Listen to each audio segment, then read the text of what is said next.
The Spotlight brought to you by Beacon Plumbing. Good evening and welcome to The Spotlight. Thanks for joining us. I'm David Rose. And tonight we're going to pay tribute to a hero. It's just, they ain't even that. They like, okay, you're like, yeah, we know it's a problem. We not going that far out. They like, he's all the way out there. You know, they want to, they do their thing, and salute to them, man. Don't nobody owe me shit. But I'm just saying, do you notice it? I'm not saying nothing about them, because it's channels I don't shout out. I don't shout nobody out on this channel. But what I'm saying is, you notice that even the hard ones, they like, shit. That's a Irish. They like, shit. Oh shit! Country on the planet. And it just and listen, man. To all you guys who are new, if you're new, make sure you hit the like button. Make sure you hit the PayPal, Super Chat, Cash App.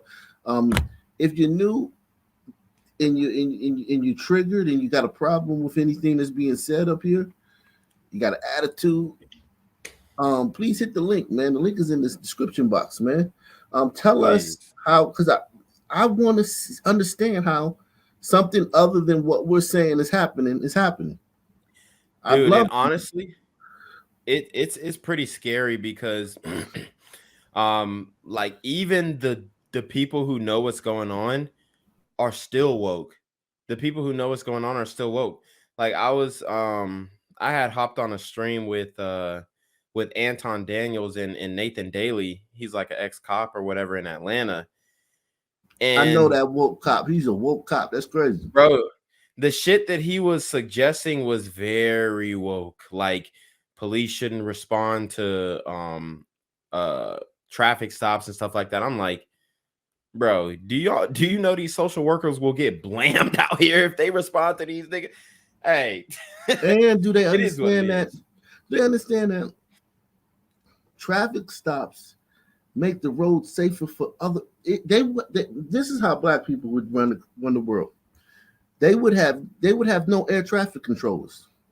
Right. If we ran the world, if we ran the FAA, something would happen. Some black pilot would say somebody said nigger or something like that, and they would just get rid of all the air traffic control.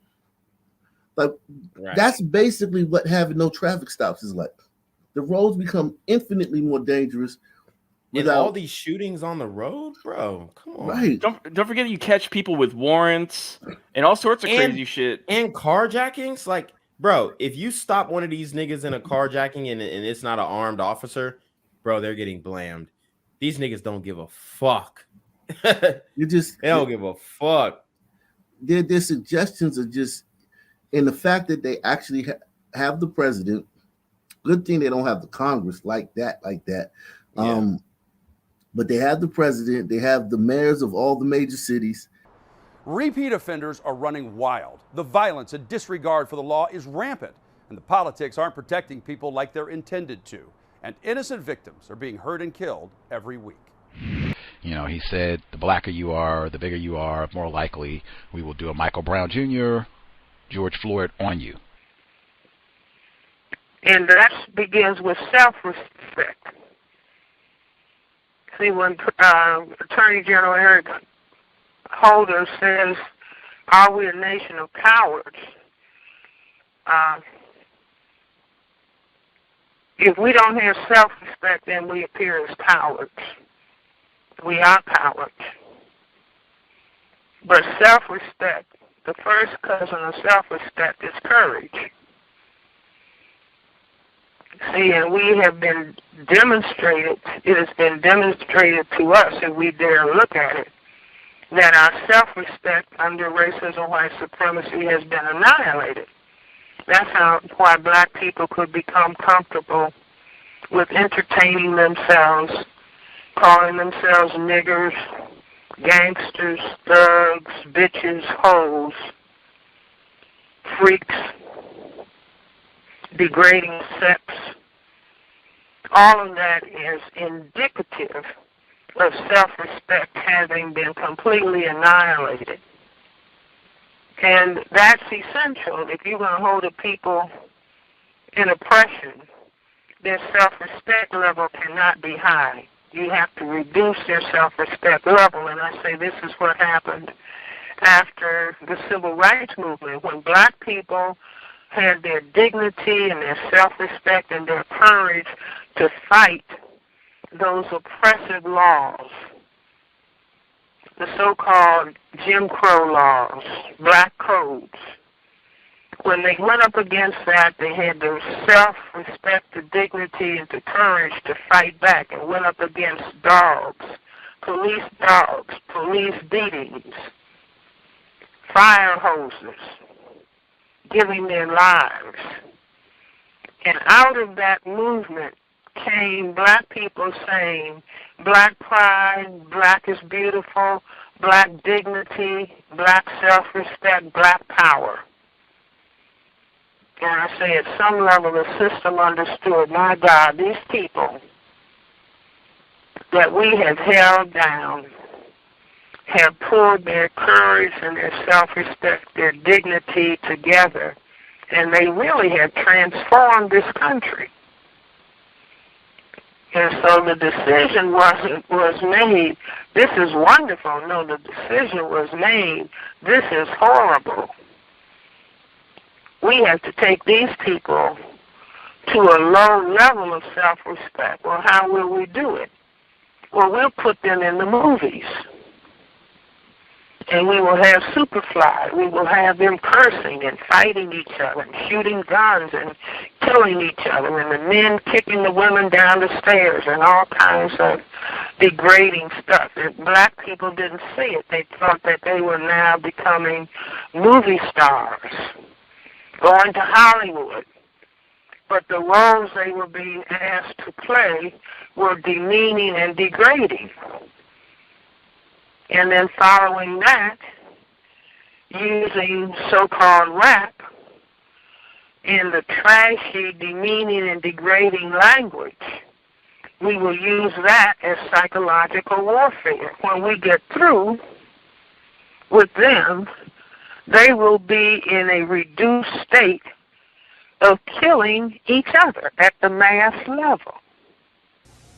At that stage, the self-appointed rulers of the society don't need any revolution anymore. They don't need any radicalism anymore. So this is the reverse from destabilization.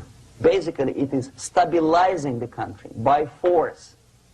So all the sleepers and activists and social workers and liberals and homosexuals and professors and Marxists and Leninists are being eliminated.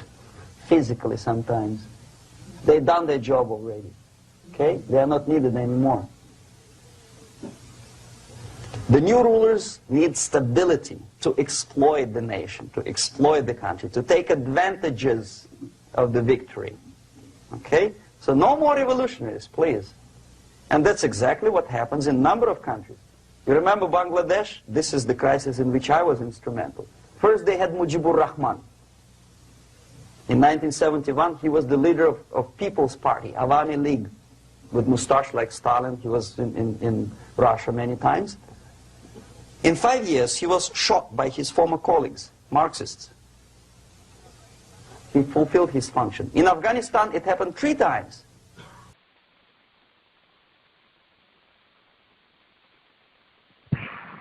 And that's what we have now. But because we didn't understand the system, people thought everything was occurring in the abstract. People would say, oh, you know, these songs and this use of language doesn't mean anything. This is just entertainment. That means they didn't understand system dynamic.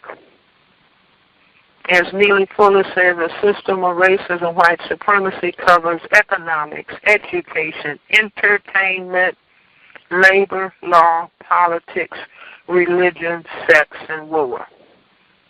Not only prevent them from voting, but have them demean and degrade themselves we will give them the language to use. We will tell them we don't want constructive lyrics. We want trashy. Can't you make it more nasty? So those were the guidelines to get the millions of dollars that entertainers are paid. But the ultimate purpose was for the people to demean and degrade themselves and to make themselves more vulnerable to oppression, destruction, and genocide. So all of that occurs within the framework of 70% of black families are female-headed, and the males are incarcerated by the tens of thousands. And then we will effeminize the males. And so all of this, draw a line under it, put a plus sign, and it adds up to genocide.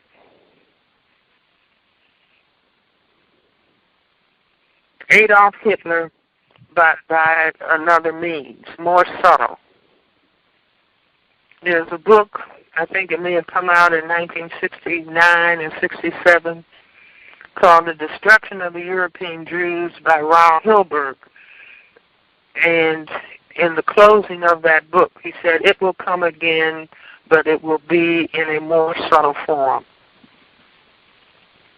See, and for people to think genocide doesn't occur, there were 500 nations of so-called Native Americans. And those 500 nations have effectively been genocided.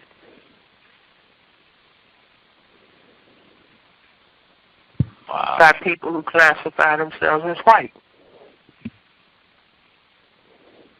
So this is not about hating white people. This is about understanding what they have determined to be their survival necessity. That's what black people should be talking about. That's why black male children are failing, because their fathers have been knocked out by the system of racism, white supremacy, because a black male is perceived within the system as the threat to white genetic survival.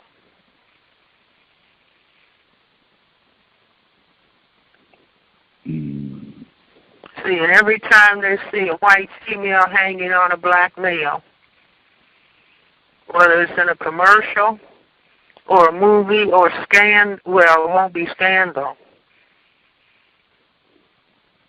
But then they are stirred up in terms of fear of white genetic annihilation. If an enemy is bigger and heavier than yourself, it would be very painful to resist his direct strike. If a heavier person wants to strike me in the face, it would be very naive and counterproductive to stop his blow. The Chinese and Japanese judo art tells us what to do. First to avoid the strike, then to grab the fist and continue his movement in the direction where it was before, right? Until the enemy crashes in the wall. You see? So, what happens here? The target country obviously does something wrong. If it's a free democratic society, there are many different movements within the society. There are obviously, in every society, there are people who are against this society. They may be simple criminals, ideologically in disagreement with the state policy, conscientious enemies, simply psychotic personalities who are against anything, right? And finally, there are a small group of agents of a foreign nation, bought, subverted, recruited, right? The moment all these movements will be directed in one direction, right? This is the time to catch that movement and to continue it until the movement forces the whole society into collapse, into crisis, right? So that's exactly the martial art tactic. We don't stop an enemy. We let him go. We help him to go in the direction we want them to go. Okay? So, on the stage of demoralization, obviously there are tendencies in each society, in each country, which are going to opposite direction from the basic moral values and principles. To take advantage of these movements, to capitalize on them, is the main purpose of the originator of subversion. And the response is to get guns. Well, the guns that were being bought when Obama became president were not for white people killing each other. So black people were dialoguing calmly, dialoguing about this. Not yelling and screaming, but dialoguing calmly because they understand. And they're not going to change their understanding because somebody who classifies themselves as white does not agree. That's why everybody has their own brain computer. We don't share our brain computers with other people. Everybody has a fantastic brain computer inside of their head. It was designed by nature, the forces in the universe, as a thought machine. Now, whether people use it or not depends on what they're exposed to.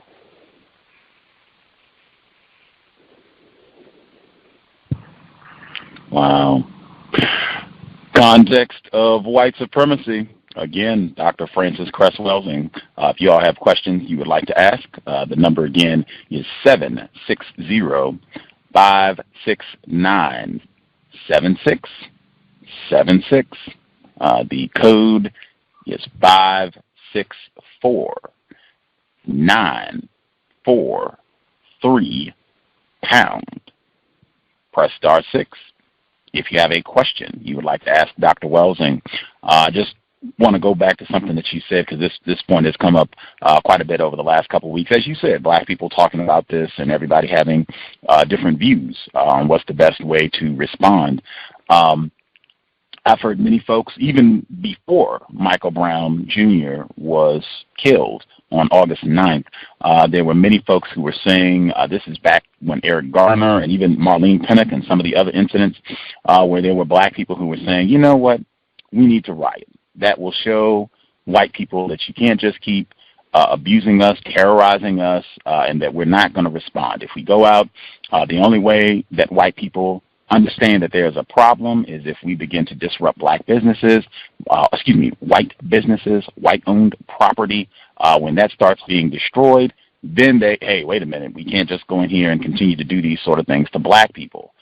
You said that you don't think that would be a constructive response to go out and even participate in an environment where that sort of thing could happen, where someone could start throwing rocks at the police officers or bottles or whatever the case may be. What would your response be to people who take the position that, hey, this has generated a lot of attention, this has forced even the president to make comments about racism, the Attorney General, the entire world has been watching and paying attention to what's been going on in Ferguson because black people went out and did this. Black people went out and protested. They did commit some burning up white-owned property, white businesses and what have you, that caused a lot of this attention and made Michael Brown's death relevant as opposed to just another statistic that people don't even know about. What would your response be? My response would be if black people came out and said, we are finally understanding the system structure of racism, white supremacy, how it controls patterns of perception, logic, symbol formation, thought, speech, action, and emotional response, as conducted simultaneously in all areas of people activity, economics, education, entertainment, labor, law, politics, religion, sex, and war, for the ultimate purpose of white genetic survival in preventing white genetic annihilation on planet Earth, a planet upon which the vast and overwhelming majority of people are black, brown, red, and yellow, and they are all genetically dominant to the genetic recessive white-skinned people. So black people came out and said, finally, we didn't understand this before, but we are now understanding, and we see where everything that is happening fits. So we now see exactly what you are doing.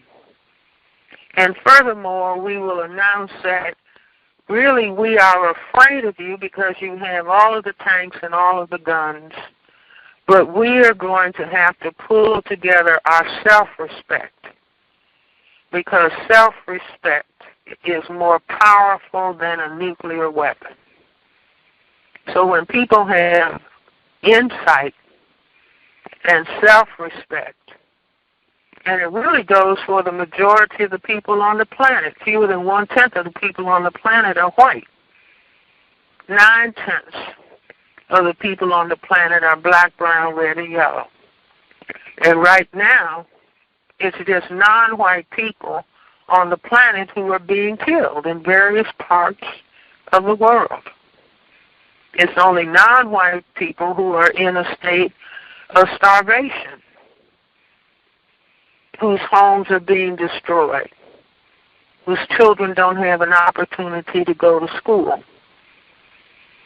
So this is not only a local problem, it's a national and global problem.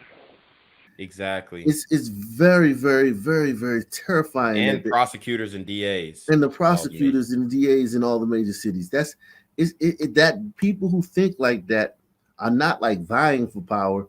They're trying to keep it, and they're doing it. And you know, most people want to keep power, they do anything to keep power. So it's like, it's terrifying, man. We begin with the latest on the suspect arrested in connection to the shooting at Columbiana Mall that left 14 injured. Police are looking for at least 2 other suspects.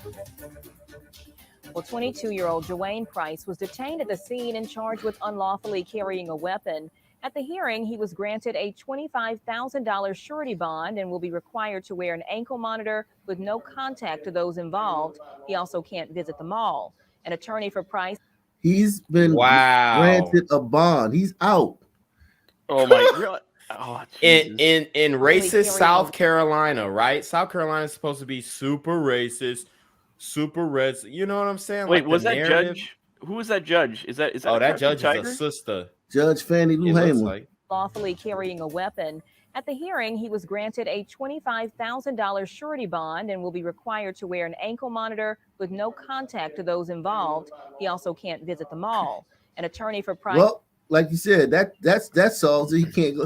Yeah, no problem solved. Let's go home. Well, you're banned from the mall. No, and think about all the people who've been banned from the mall for like stupid shit, like hanging out, loitering, or stealing, or maybe getting in a fight. They got the same exact punishment as this guy. Dude, I'm telling you, go to the Gap this weekend, bro. My sister, she did some shit when she was younger, like 15, 16.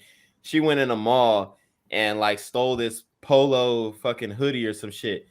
And I was like, I was on some like, yo, if we can leave, like we need to leave right now. If you just grab that shit. She took that shit and just walking around the mall with the shit.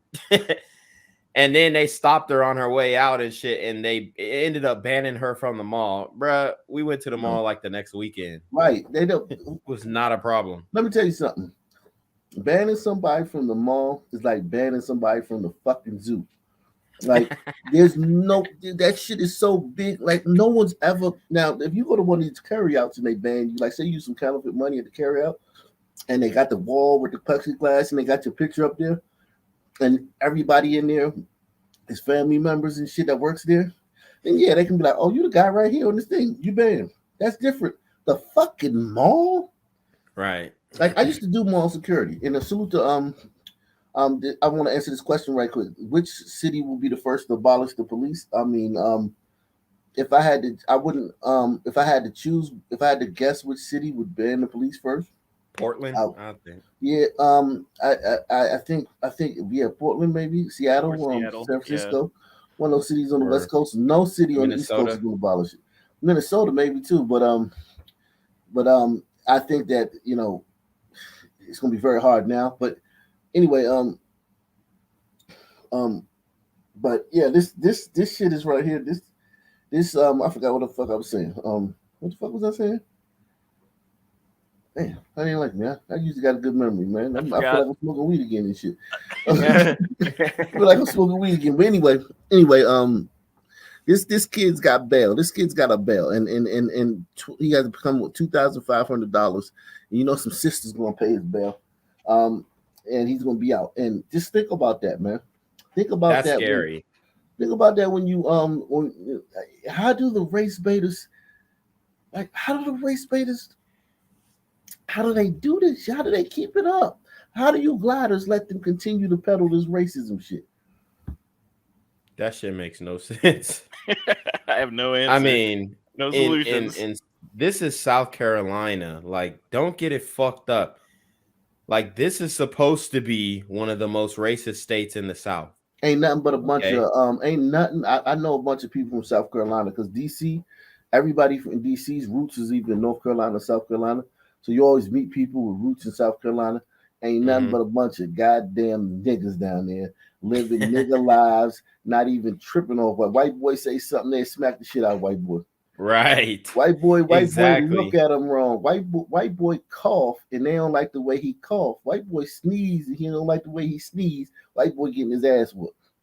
Exactly. Yeah, my brother, he went to Columbia, and shit, it was a walk in the park. He had no problems. Make sure y'all we got TJ the conservative in here, man. What's going on, man? Speak your piece, man. Anytime, any you muted, man. Oh shit! Shout out TJ this conservative, bro. That's my nigga. You muted, TJ. Go ahead. Where you at, TJ? Come on now. You all right? What's good? I'm trying to hit the damn. It's this damn crazy ass computer shit I'm on. What's good, Jen? What's good, fam? What's good, bro? Hey, man, this shit here, man, this shit here, and it's crazy because, believe it or not, bro, I was headed to that mall because I'm a vendor. Because a lot of spots in certain cities, the flea market and vending, outside vending is real big. And Columbia, one of them. So the new thing is when you get your shit big enough, slide up in the mall. Take what you got up in the mall, especially the mall they was at. A lot of gliders in there, hella Sun people, and that's where everybody going out because they done shipped everybody up there because they closed down all the Sun, everything on the Sun community. So that side up there is pretty chill, man, especially on the weekend. And so I'm telling you, I was on the way up to the damn mall, bro, but I was at the flea market a little late, and everybody started calling and texting me like, yo, it's shooting at the goddamn mall. So he did. I don't think nothing of it, but I'm like, wait, inside the mall? In front of the damn Easter Bunny? When? Right now, the mall on lockdown, crazy lockdown, 22-year-old sagging ass little kids. As soon as they said it, I already knew what happened, bro. I already knew like the dumb shit because they done pushed everybody to one spot, to one side of town. Lucky. And that's what. Man, listen, I'm telling you, and my people who've been at the flea market with me, they're in the mall now. They was right around the corner from it. My girl, lady. What do so the gliders are forced to mingle, coexist with the Sun people in one mall instead of the Sun people having a mall and the gliders having their mall? That's what you're saying, right? On my side. Aside from shootings, okay, because we know that shootings are like the culmination of the Negro nuisance being a nuisance. What other things do they do down there that like just be a nuisance or just antisocial when they're at the mall? And that's hard. See, it's crazy because when we talk about the mall, man, we talking about going just maybe to get some girls, going to chill. It really every now and again you might hear about a little. Huh? I'm in Atlanta. I can speak to what they be doing at Lenox Mall and Cumberland Mall, one of the biggest malls in Georgia. Bro, for one, this is what these niggas will do. Okay. Walking the parking lot. I hate when I see these niggas walking up and down the aisle in the parking lot. Why? Hold on. What the I know for a fact they don't have no fucking car. These niggas will walk the parking lot, and you know they on some shit because they sagging and shit, and they're just literally walking up and down the parking lot, tugging doors. You know what I'm saying? Tugging doors and trying to find some shit that's open and whatnot. That's one thing they do. That's dumping cigar guts everywhere. You're loud talking. Yep. Yeah. You know the basic stuff, but I'm talking about wilding to the point where a security guard might have to do hey, you come here, run you out somewhere, Yeah, no, they definitely doing that. I was doing like more subtle shit before they really pop off on Demon Time. That's what I'm trying to understand. Like the precursors. Like if you go to the mall and even if there's no shooting and you go in the mall and you're like, I'm never coming back here again. Right. They do the same shit. See, that's tough. Every mall. And that's tough. Yeah, but no, see, that's tough. Even like, okay, see, I'm right down the street from the mall in the Sun community. Even in the heyday, right? Our mall still would be a nice attraction spot because you come get your clothes, get your sightsee on, whatever, get your chill on. The mall they were at was quote unquote glider community. You go out, it's kind of far out. It's nice, it's clean, it's big, it's double the size. The rezone action came. Everything in the hood and the Sun community started getting shut down little by little, sucking all the resources out. Forced to go out there now because hey, you want to get out and go do something. And this new breed, they growing up out there. You see, this new breed is integrating out there with the gliders, and the gliders don't know what the hell to do. They moving further and further out. Like you can't get no further than where they're going. So they're going further and further out the more we get closer to them. And we keep going closer and closer to them. Funny thing is, in 1989, so there's a big iconic train station in DC called Union Station. It's kind of like Grand Central Station, but it's ours for DC. Amtrak, Metro, everything. Mark trains, everything comes through there, right? And it's very, very, very nice place. So they decided to build some stores and build a little like kind of quasi mall in there. So the problem is that 2 blocks in each direction is Sunville. And so the Sun people started coming up there, teens started coming up there, and you had black teens hanging out at the train station, maybe 40 stores, no more than that, not a big mall. And they turned that shit into the fucking hood in like maybe a month. One of the most iconic train stations in a month turned into the hood. And you was having fights, you having shootings, you movie theater, all types of shit. Because they had a movie theater in there too. The movie theater became, Boys in the Hood, they come out, or A Menace to Society come out, nigga always getting shot or some shit like that. Then you had the hoods coming up there to meet. Bro, that shit happened. Bro, I was just gonna say that shooting in the mall. God damn, bro, that shit happened to the mall that I'm at, bro. Like the Georgia Square Mall. Like, bro, these niggas. We used to have a dollar theater. So you could go to the movie theater for $1, and then later on it became the $5 theater. Yeah, bro, niggas shot up the $5 theater, bro. And now there ain't no more dollar theater. Now you got to go to the movie theater like 20 minutes outside of town, and then they got GSP at the door always, like standard. So, and I have no problem with it. They got a nice movie theater, but it's just like, we used to have a $5 movie where like the old movies would premiere in the movie theater, and it was always a dope vibe. But shit, we ruined everything. It's almost like, hey, hold on, somebody moving from furniture, please mute yourself. But we definitely ruin everything. Like it's just it's insane. Like we just it's like this really like it's bad. Bro, It makes you feel bad, man. We ruin it everything. do. Listen, and I get into it every day. I'm an Uncle Tom Coon sellout, and I love it. That's a badge of honor. The club How is right that? around the corner from Can you me. tell me how that is? How that is being because I know you amongst the people. You like how I used to be before I moved to this Yeah, white the town. Man, street You a because conservative. street kid. because because I see the cats who used to run around, with gliders. They live in that good life, and all of a sudden now everybody's Malcolm X on some woke shit. They Talcum X. And I'm like, wait a minute, that's not how this works, bro. This shit is called personal accountability. When I got into trouble and shit, I had to man up and handle shit. You know what I'm saying? It's no Right. systems and programs and dilly-dally calling, saving. No, you man up. So I was telling my cousin, like, we gonna see where we at when this bond hearing come out. Cause I'm telling you, man, this shit is some new shit. Like, you get burned down here.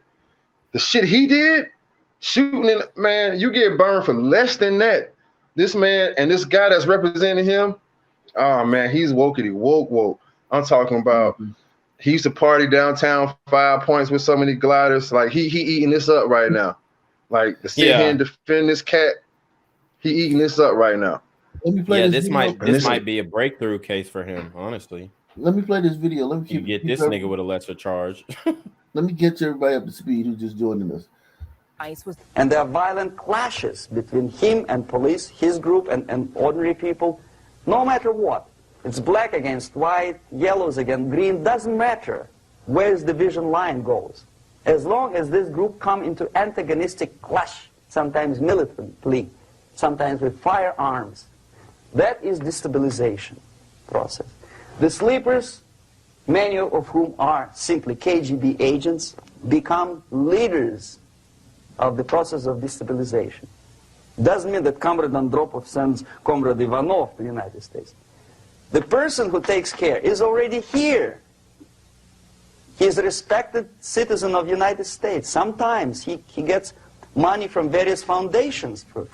But we are going to pull together our self-respect. And in addition to that, because many people who classify themselves as white say they are not racist white supremacists. Well, if that is true, then instead of those people coming to tell black people, let me march with you, those people will be given the assignment. Those white people who classify themselves as white, who are not racist, will have the responsibility, since they have power also, of stopping the people who classify themselves as white, who are practicing racist white supremacy.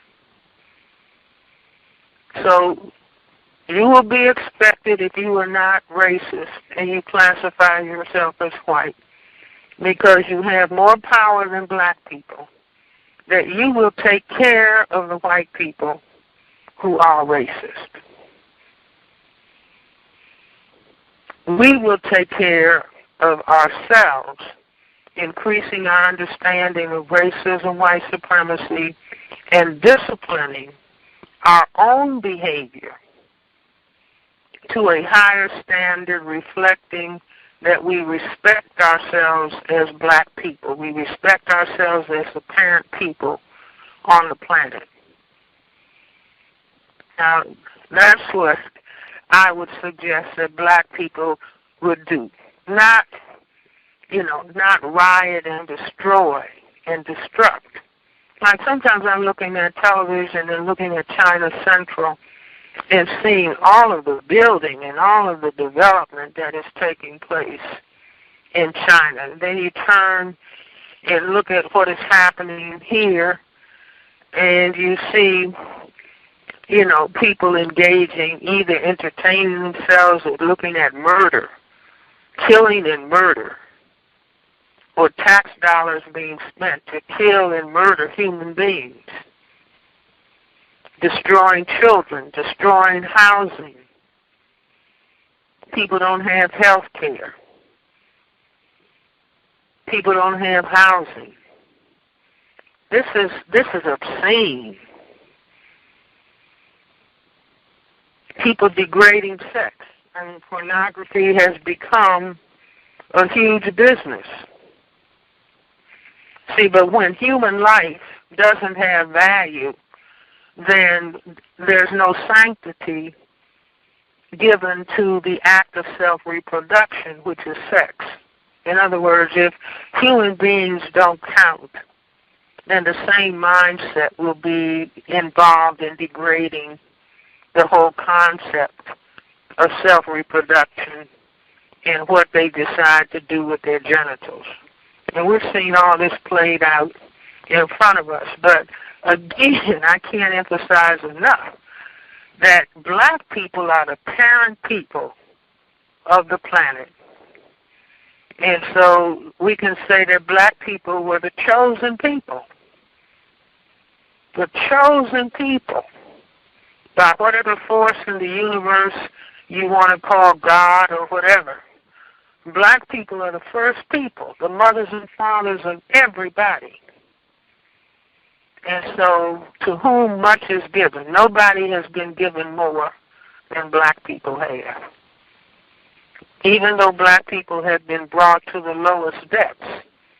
But that's when, when you've been taken to the lowest depths, that's when you're supposed to rise up and show what you're really made of. So I would say, no rioting, no looting. And so when people look at individual black people or collective, they see the highest level of dignity and self-respect. And when self-respect reaches the highest possible level, people will defend themselves. But just rioting and you see where people really don't have weapons to go up against tanks, that kind of bravado. It's more powerful to say, you have all these tanks and you have all of these weapons, and we have nothing compared to what you have. But think about Vietnam. Little tiny brown people, impoverished brown people. They defeated the white supremacy power of France, Britain, and the United States, where they had all of the weapons. So don't discount the majority of the people who are on this planet. And don't discount the force that put all of these colored people on the planet. Because it's like you have taken on the God force. So if black people could become serious, Neely Fuller says, if you do not understand white supremacy, racism, what it is and how it works, everything else that you think you understand will only confuse you. You see, but just reverse that. If you do begin to understand white supremacy, racism, what it is and exactly how it works, and you couple that with black self-respect, then I would say that's a force that cannot be defeated.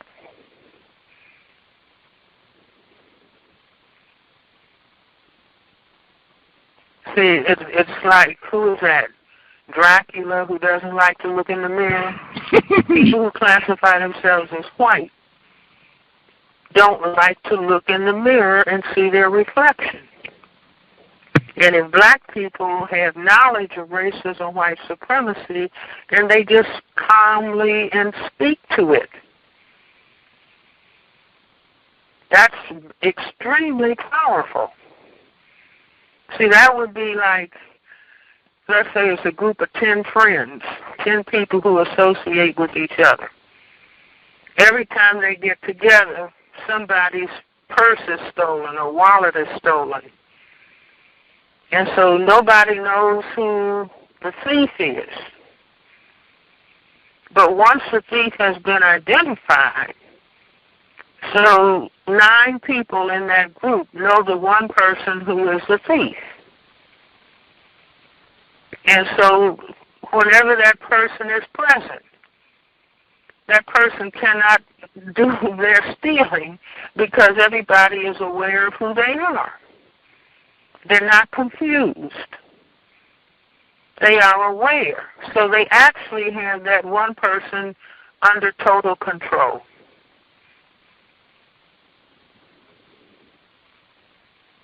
Very careful not to let American administration to interfere in domestic affairs of Latin American countries. They don't mind Soviet Union interfere in these affairs. Okay. So to reverse this process from here, it takes only and always military force. No other force on earth can reverse this process at this point.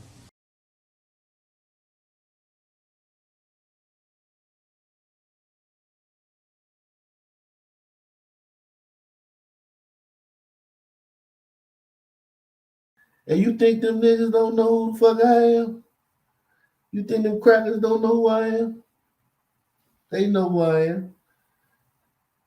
It's just, they ain't even that. They like, okay, you're like, yeah, we know it's a problem. We not going that far out. They like, he's all the way out there. You know, they want to, they do their thing, and salute to them, man. Don't nobody owe me shit. But I'm just saying, do you notice it? I'm not saying nothing about them, because it's channels I don't shout out. I don't shout nobody out on this channel. But what I'm saying is, you notice that even the hard ones, they like, shit. That's a Irish. They like, shit. I mean, I talk about CRT and BLM, but this nigga talking about hardware and software and no solution. Shit.